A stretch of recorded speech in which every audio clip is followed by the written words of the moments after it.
তার নিয়ামতের শুকরিয়া কেমনে আদায় করি, তাই বারে বারে ওই কদমে লুটিয়ে পড়ি।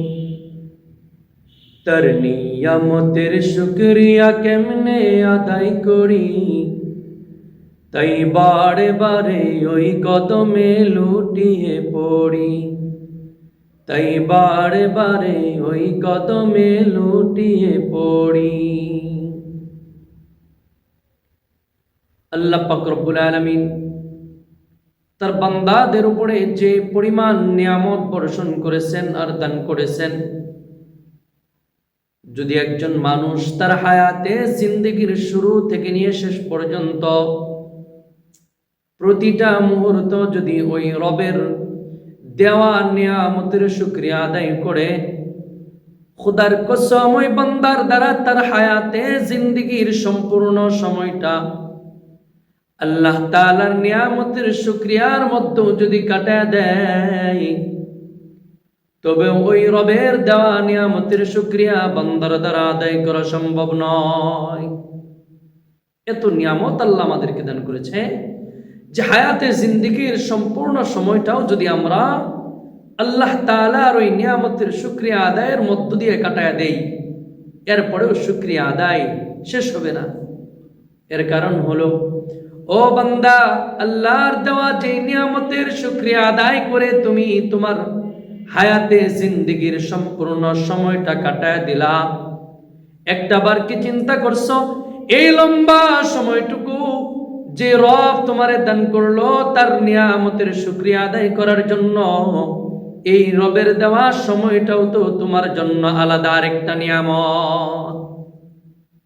তুমি মনে করলা যে হায়াতে জিন্দেগিতে আল্লাহর কাছ থেকে আমি যা পাইছি এটার শুকরিয়া আদায় করব আমার মৃত্যু পর্যন্ত।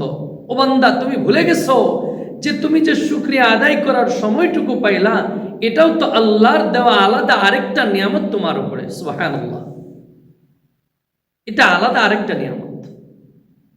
আল্লাহ পাক রব্বুল আলামিন ওই যে বনি ইসরাইলের যুগে 3 ব্যক্তির একটি ঘটনা হাদিসের কিতাবের মধ্যে আসছে। আল্লাহ পাক রব্বুল আলামিন বনি ইসরাইলের 3 ব্যক্তিকে পরীক্ষা করার জন্য চাইলেন। 1 নাম্বার হলো কুষ্ঠ রোগের রোগী, 2 নাম্বার হলো টাক মাথা, 3 নাম্বার হলো অন্ধ ব্যক্তি।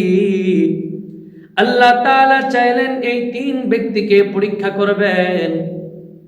আল্লাহ পাক রব্বুল আলামিনের তার ইচ্ছা অনুযায়ী একজন ফেরেশতা পাঠিয়ে দিলেন ওই 3 ব্যক্তির কাছে ধারাবাহিকভাবে। আল্লাহর প্রেরিত ফেরেশতা প্রথম আসলো কুষ্ঠ রোগীর কাছে। আসার পরে ডাক দিয়ে জিজ্ঞাসা করলো, ভাই, এই মুহূর্তে তোমার কাছে সবচাইতে প্রিয় বস্তু কোনটি? আল্লাহর বান্দা বলে, ও ভাই, এই মুহূর্তে আমার কাছে সবচাইতে প্রিয় বস্তু হবে সেটি যে আমি কুষ্ঠরোগের রোগী মানুষের সামনে যাইতে পারি না। মানুষ আমাকে নিয়ে ঠাট্টা বিদ্রুপ করে মস্কারি করে। ওই আরশের মালিক আল্লাহ যদি আমার এই চেহারাটা সুন্দর বানায় দিত, শরীরটা যদি অন্যান্য মানুষের মতো করে দিত, তবে এটা আমার জন্য সবচাইতে বড় পাওয়া হইতো। আল্লাহ পাক রব্বুল আলামিনের ফেরেশতা মালিকের আদেশ পাইয়া সঙ্গে সঙ্গে আল্লাহ তাআলার বান্দার গায়ে হাত বুলায় দিলেন। আর মুহূর্তের মধ্যে আল্লাহ তাআলার বান্দার শরীরটা সাধারণ মানুষের মতো সুন্দর হয়ে গেল। এবার ফেরেশতা ডাক দিয়ে জিজ্ঞাসা করে, ও ভাই, আল্লাহর দেওয়া সম্পদের মধ্যে তোমার কাছে এই মুহূর্তে সবচাইতে প্রিয় সম্পদ কোনটি? তুমি যদি বলো তাহলে হইতে পারে ওই আরশের মালিক আল্লাহ তোমার সেই সম্পদের মালিক বানায় দিবে। এবার লোকটি ডাক দিয়া বলে, আমার কাছে সবচাইতে পছন্দের বস্তু হলো উট। আল্লাহ পাক রব্বুল আলামিনের কাছে ফেরেশতা অনুমতি চাইলেন। আল্লাহ তাআলা বললেন, ও ফেরেশতা, তুমি আমার ওই বান্দাকে গর্ভধারিণী একটি উটনির মালিক তারে বানায় দাও। এরপরে আল্লাহ তাআলার ফেরেশতা বান্দাকে উটনির মালিক বানায় দিয়া চলে গেল। দ্বিতীয় পর্যায়ে গেলেন আল্লাহ পাক রব্বুল আলামিনের ফেরেশতা টাক মাথাওয়ালার কাছে যা জিজ্ঞাসা করলেন, ও ভাই, এই মুহূর্তে তোমার সবচাইতে প্রিয় এবং প্রয়োজনীয় বস্তু কোনটি? বলে, আমার মাথায় চুল নাই, আমি লোক সমাজে করতে পারি না, আমাকে মানুষ ঠাট্টা বিদ্রুপ করে মস্কারি করে অনেক কথাই বলে, যদি আমার মাথায় চুল গজাইতো তাহলে এটাই আমার জন্য সবচাইতে বড় পাওয়া হইতো এবং আমার প্রিয় বস্তু হইতো। আল্লাহ তাআলার পারমিশন পাইয়া ফেরেশতা মাথায় হাত বুলায় দিলেন, সঙ্গে সঙ্গে মাথায় চুল গজায় গেল, টাকলা রইল না। এবার আল্লাহ তাআলার প্রেরিত ফেরেশতা আল্লাহর বান্দাকে ডেকে জিজ্ঞাসা করে, ও ভাই, এই মুহূর্তে তোমার কাছে আল্লাহ তাআলার দেওয়া যত নিয়ামত আর সম্পদ আছে এর মধ্যে তোমার কাছে কোনটা বেশি প্রয়োজনীয় এবং প্রিয়? আল্লাহর বান্দা ফেরেশতাকে বলল, আমার কাছে সবচাইতে প্রিয় বস্তু হলো গাবি। আল্লাহ তাআলার পারমিশন পাইয়া ফেরেশতা তাকে একটি গর্ভবতী গাবির মালিক তারে বানায় দিল।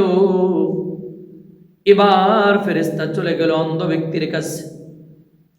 আল্লাহ তাআলার প্রেরিত ফেরেশতা অন্ধ ব্যক্তির কাছে যা জিজ্ঞাসা করলো, ও ভাই, এই মুহূর্তে তোমার চাহিদা কি? তুমি কি চাও? বলে, এই যে আমি চোখে দেখি না, কত মানুষ আমাকে দেখে, আমি এই চোখের দৃষ্টি ফেরায়া চাই।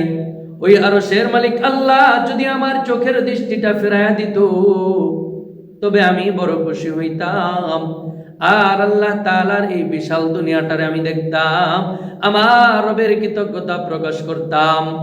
এবার আল্লাহ তাআলার পারমিশন পাইয়া ফেরেশতা তার চোখে হাত বুলায়া দেয়। আল্লাহ তাআলা বান্দার চোখের দৃষ্টিও ফেরায়া দেয়। এবার ফেরেশতাটাকে জিজ্ঞাসা করে, ও ভাই, এই মুহূর্তে তোমার কাছে সম্পদের মধ্যে সবচাইতে প্রিয় সম্পদ কোনটি, যেটা তোমার দিলে চায়? এবার আল্লাহর বান্দা বলে, আমার কাছে সবচাইতে প্রিয় বস্তু হলো ছাগল। এবার আল্লাহ তাআলার পারমিশন পাইয়া ফেরেশতা আল্লাহর বান্দাকে ছাগলের মালিক বানায় দিল। এবার আল্লাহ পাক রব্বুল আলামিনের ফেরেশতা চলে গেল, ওটওয়ালা ওট দিয়া মাঠ ভর্তি হয়ে গেল, গাবিওয়ালা গাবি দিয়া মাঠ ভর্তি করে ফেললো, আর বকরিওয়ালা বকরির মালিক হতে হতে বিশাল বড় মালিক হয়ে গেল। এবার আল্লাহ তাআলা তার এই বান্দাদেরকে পরীক্ষা করবেন। আল্লাহ পাক রব্বুল আলামিন ওই ফেরেশতাকে আবারও পাঠায়া দিলেন প্রথমত কুষ্ঠ রোগীর কাছে। যাও যাও, যেই বান্দাটা কুষ্ঠ রোগের রোগী ছিল, কোনো সম্পদ ছিল না, একেবারে হত দরিদ্র, আমি আল্লাহ তাআলা পরীক্ষা করতে চাই, আমার যেই বান্দা কুষ্ঠ রোগের রোগী ছিল, সম্পদহীন মানুষ ছিল, আমি আল্লাহ তার সম্পদ দিলাম, সুস্থ বানায়া দিলাম, এবার আমি তাদেরকে পরীক্ষা করব। আল্লাহ পাক রব্বুল আলামিন ফেরেশতাকে পাঠাইলেন।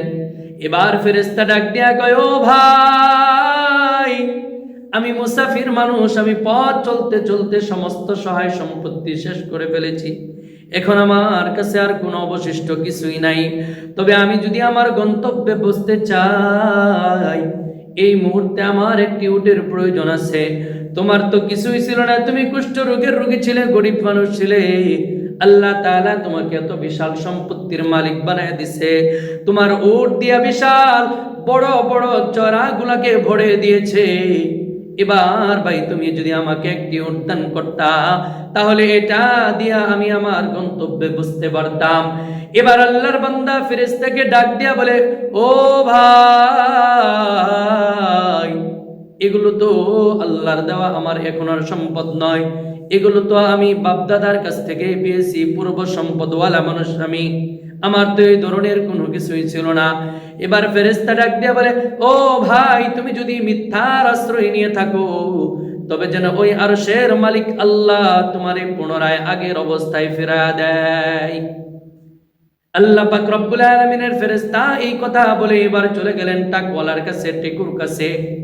যাওয়ার পরে লোকটিকে ডাক দিয়া বললেন, ও ভাই, আমি মুসাফির মানুষ, আমার কাছে পথ চলার মতো আর অবশিষ্ট কিছু নাই, এবার তোমার কাছে আমি একটু সাহায্য চাই। আমি আমার গন্তব্যে পৌঁছার জন্য সামান্য পরিমাণ বস্ত্রের দরকার এবং চলার জন্য বাহন দরকার। তোমাকে তো আল্লাহ তাআলা অনেক সম্পদের মালিক বানায় দিছে, ওই রবের শুকরিয়া দান, এত সম্পদের মালিক হয়েছো আল্লাহ তাআলাকে খুশি করার জন্য, তুমি আল্লাহ তাআলার এই বান্দাকে কিছু দান করে দাও। আল্লাহর বান্দা বললেন, না না, তোমাকে কিছুই দেওয়া যাবে না। এবার এই বান্দাটা মিথ্যার আশ্রয় নিল। আল্লাহ পাক রব্বুল আলামিনের প্রেরিত ফেরেশতা ডাক দেয়া বলে, ও ভাই, তুমি যদি মিথ্যার আশ্রয় নিয়ে থাকো তাহলে ওই আরশের মালিক আল্লাহ তাআলা যেন তোমাকে পুনরায় আগের অবস্থায় ফেরায় দেয়। ফেরেশতা চলে গেল তৃতীয় ব্যক্তির কাছে, অন্ধ লোক, যে চোখে দেখতো না। এবার অন্ধ ব্যক্তির কাছে যাওয়ার পরে ফেরেশতা ডাক দিয়া বলে, ও ভাই, আল্লাহ পাক রব্বুল আলামিনের হুকুমে আমি সফররত আছি, আমার কাছে চলার মতো এখন কোনো বাহনও নাই, খাবারের মতো কোনো জিনিসও নাই। আমি যদি আমার গন্তব্যে পৌঁছতে চাই তাহলে আমাকে কিছু সাহায্যের প্রয়োজন। তুমি যদি আমাকে একটু সাহায্য করতা, তোমার তো কিছুই ছিল না, ওই আরশের মালিক আল্লাহ তোমারে সব দিয়েছে।